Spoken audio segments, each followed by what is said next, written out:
ஆக்சுவலாக ஒரு 2 நாளைக்கு முன்னாடி ஓஆர்எஸ்எல் பற்றி ஒரு வீடியோ போட்டிருந்தோம். டாக்டர் சிவரஞ்சனி அவங்க வந்து 8 வருஷமாக போராடி இதை பேன் பண்ணாங்க அப்படின்னு சொல்லிட்டு ரொம்ப நாளாக போராடிட்டு இருந்தாங்க. கடைசியில் தீர்ப்பு வந்து ஜெயிச்சிட்டாங்க.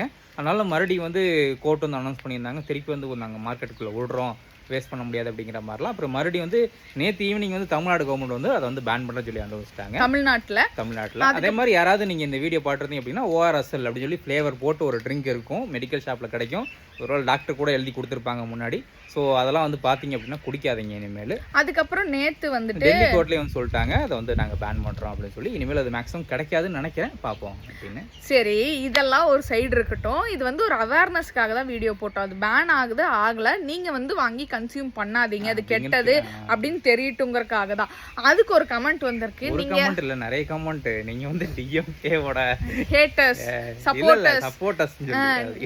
அதுக்கப்புறம் நீங்க வேற்று மத மக்கள் யாராவது பார்த்தாங்கன்னா சரி இதை வந்து குடிக்க கூடாது, நாங்க தப்பு பண்ணிட்டோம், நாங்க வந்து குடிச்சிட்டோம், அதை நிறைய குழந்தைக்கு வாங்கி கொடுத்துட்டோம், ஸோ வேற யாரும் குழந்தைக்கு வாங்கி கொடுத்துட கூடாது இல்ல, அதுக்காக வீடியோ. இதுல வேற கமெண்ட், நீங்க வேற மதத்துக்காரங்க இந்தியாவை அழிக்க பாக்குறீங்க. நான் போட்ட வீடியோக்கு நீ போட்ட கமெண்ட்டுக்கு ஏதாவது சம்பந்தம் இருக்கா?